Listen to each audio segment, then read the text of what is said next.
Since the release of Halo Reach, 343's attempts to build on the Halo universe and lore have been lackluster and disappointing. Mind-boggling plot holes, lifeless level environments, horrible writing, and bland characters have polluted the franchise since Halo 4. The gameplay and improper support of content delivery in these games have been widely targeted by fans for years. But why is no one talking about how the Halo canon past 2010 is practically ignored by most? Why does everyone like these guys, but nobody cares about these guys? 343 Industries has put their entire focus on the Spartans and their very new Spartan 4s, starting with their inheritance of the franchise.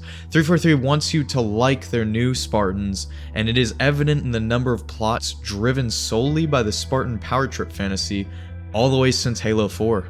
This has been driven to the point where everything outside of these characters are underwritten or straight up forgotten by the writing teams.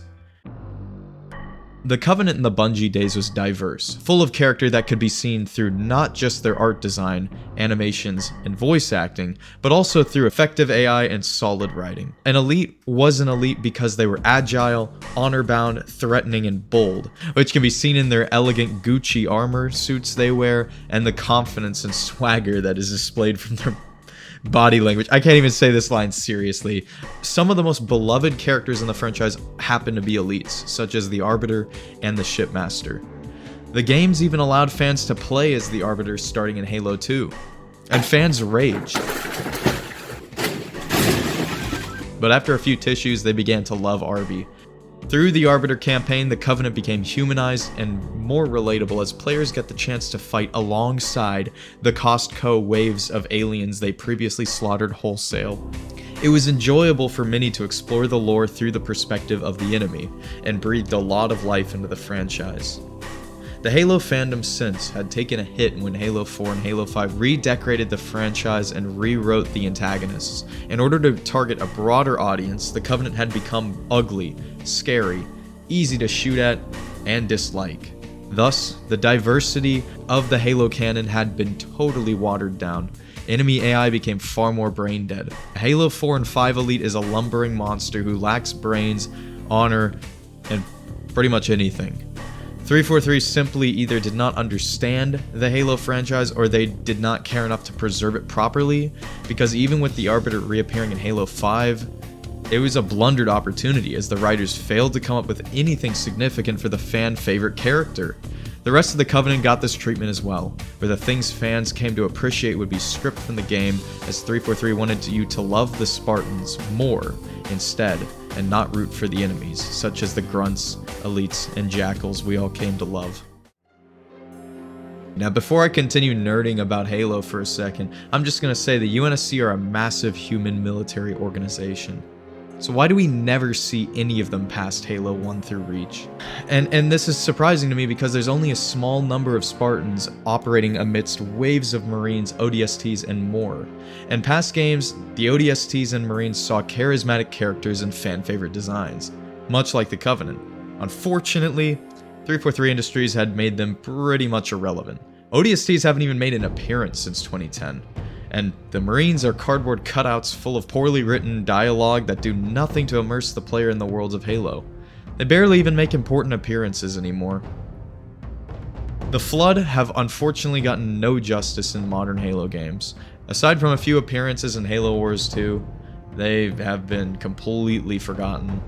And this is evident as Halo 5 and Infinite shot for a T for teen rating, which causes this classically horrifying entity to obviously not be welcome in Halo anymore. So we've only gotten up to Halo 5 at this point, and you might be asking, what about Halo Infinite? How's that doing with the Banished? 343 reverted the old art style.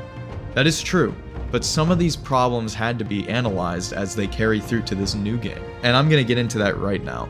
In Halo Wars 2, the Banished were introduced, and every bold venture 343 attempted with the Halo universe was effectively walked back. The old art style returned, as the new one did nothing but make players throw up, and everything Bungie implemented was seen to return.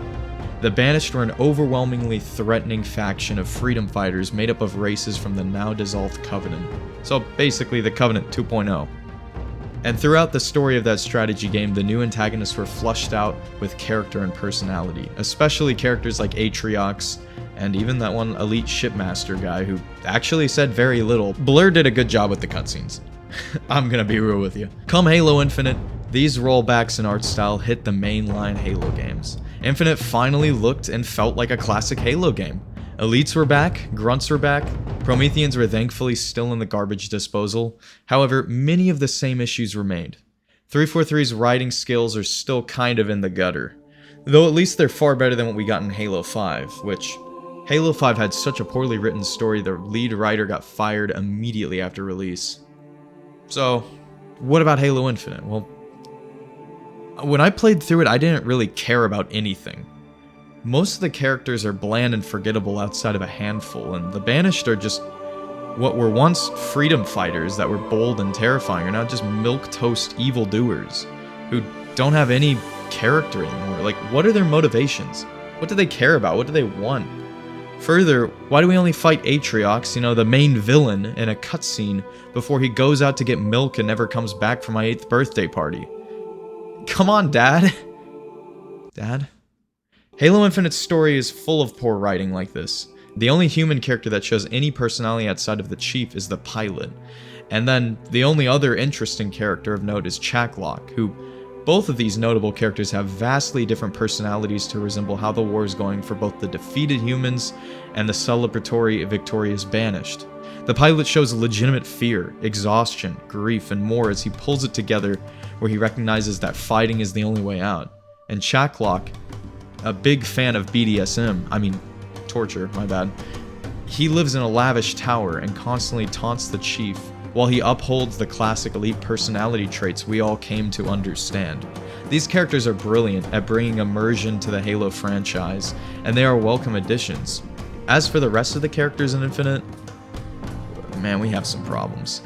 The main antagonist, Escharum, is perhaps one of the worst Halo villains in the franchise. No, not worse than Warden Eternal, but still pretty bad. He's incredibly bland, and spends most of the game shouting about how humans lost, and how hot he thinks the Chief is, and how bad he wants to see the Chief naked, and it's annoying because his character doesn't say or do much but just yell at the Chief through his little headset.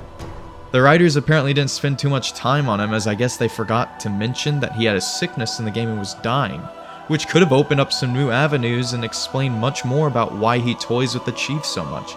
But they forgot to write it in the game, so most of us are just left to be confused, and Infinite's plot just has this gaping plot hole in it. Like, perhaps they could have explained that he likely wants a final fight with the Chief to cement his legacy before he dies of illness. And if that was leaned into further, it could have been awesome, but these plot holes and many others just show just how unfinished Halo Infinite's story is, much like the game. There's no Marine characters, there's no dramatic scenes aside from the one emotional scene where Chief talks to the pilot and cheers him up. There's very few cutscenes, and it's mostly just the Chief and the weapon talking all the time, and the problem with that is their dynamic is great and it's fun to see them communicate. The Chief is definitely one of the better characters in the game.